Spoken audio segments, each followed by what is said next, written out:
Hey everybody, it's Peter from the Kia Hyundai channel. We are at an undisclosed location very near an airport, and we are getting our first look at the 2023, Kia Sportage Hybrid. So this is a pre-production model.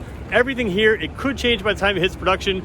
I'm expecting to see ordering open probably around late April for this car. So we're gonna go take a look at it right now.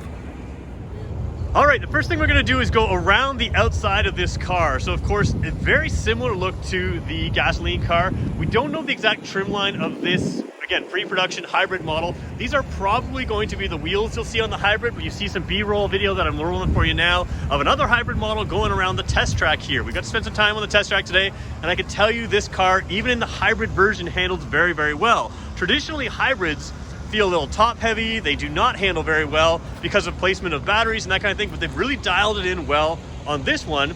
We got to drive the gas vehicle and the hybrid back to back. So we're going to take a look inside the dash of this vehicle. As we do that, I'll move away from the noisy airport noise and we'll come inside.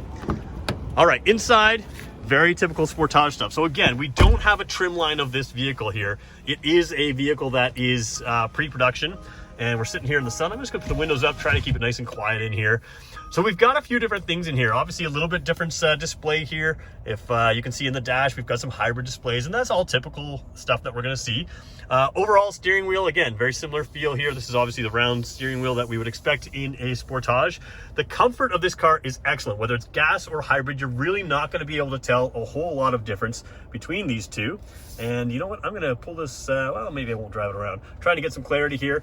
When we go through the menus here, you're gonna see this hybrid menu right here. The engine just started up, so I want you to ignore any fuel efficiency numbers. We've been driving these cars around essentially a racetrack today, and these cars have been either idling or being driven very hard. So ignore fuel efficiency, but you can see some energy flow information in here. We're gonna tap into this and see what we find.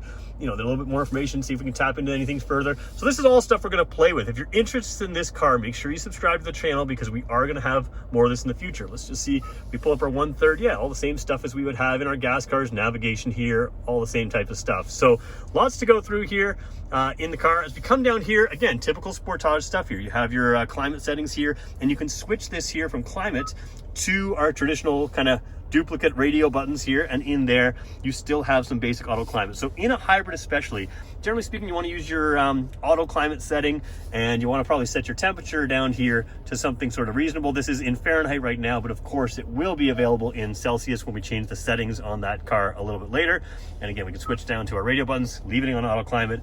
You want to make sure the engine is not running more often, so that if you keep your climate control on the auto setting, it will allow the engine to turn off and on as we go. No difference here. We've got sort of that sliding, sort of expensive feeling cover there, much like the Kia Stinger as it closes in there. Down there is a wireless charge pad. USB-C here, USB and 12 volt port there. Again, vented wireless charging. That usually means a little bit faster charging times for your phone. Push button start down here, which I like. And you guys have been asking about on the regular Sportage, what about this gear shift? In the regular Sportage, the gasoline Sportage, it is the lever style gear shift. This dial style gear shift is basically Kia is using them in their EVs, hybrids, PHEVs, that kind of thing. There is a PHEV version of this car coming. Planning is probably the end of the summer or so. We'll start hearing about that, but of course no timing officially released yet. Down here we still have drive and train modes. Now you saw me do a video of the Kia Sportage or Kia Sorento PHEV. No, that was a PHEV with these drive and train modes, and you can switch between drive and train modes. You have snow, mud, and sand in the train section here. So snow, mud, and sand there. Or we can go to the drive mode. We have Eco, Sport, and Smart. So you have a dedicated Eco mode instead of a normal mode because it's a hybrid. I don't think that'll be an issue. Keep in mind the hybrid has more power than the traditional gasoline model. Coming down here a little bit further, all your typical stuff, your auto hold, you've got your heated seats, ventilated seats, and your heated steering wheel there as well. So we're gonna keep the car in park here. We are gonna turn it off for a second, and let's go take a look at, let's just generally take a look at the seats here. Again, pre-production version, anything could change in this. We do have Harman Kardon sound in here, so if you're wondering about the brand of the top-end stereo, that's what we're looking at. These seats are a grayish interior. They look fairly white to me, but of course, I'm not an expert in color. But you do have nice perforations there. Of course, that allows the ventilation to come through. And down here, your powered seats. And these are memory seats in this pre-production version for the driver's seat. We'll double check if the passenger's powered seat on this one as well. Back seat space, you've got everything right here. Kia does a really good job. So we're gonna jump in here.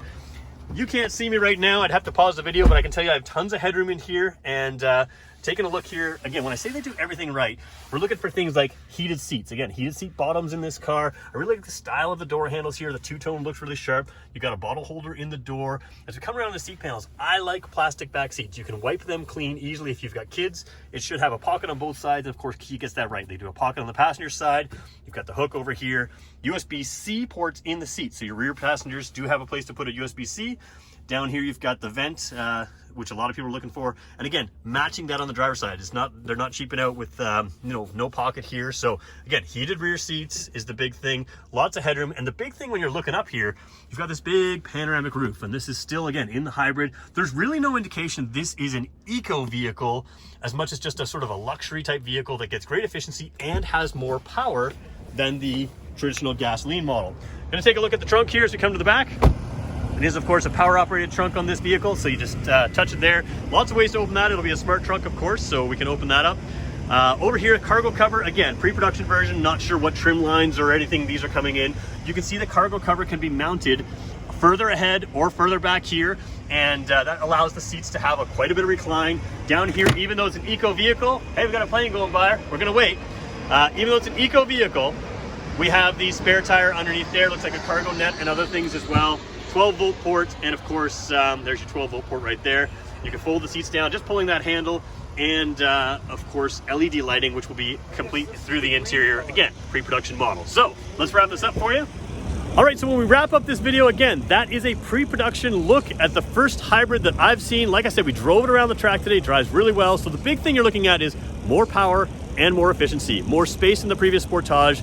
This is probably the model to get for a lot of people. So again, we know it's going to be available, at least for ordering, probably end of April or so. There's talk of a PHEV model coming around maybe the end of August. All of these things are things that we will confirm as we know more. So there's our first look. If you want to know more, subscribe to our channel. Obviously, we'll cover this in full detail. And thanks everybody for watching.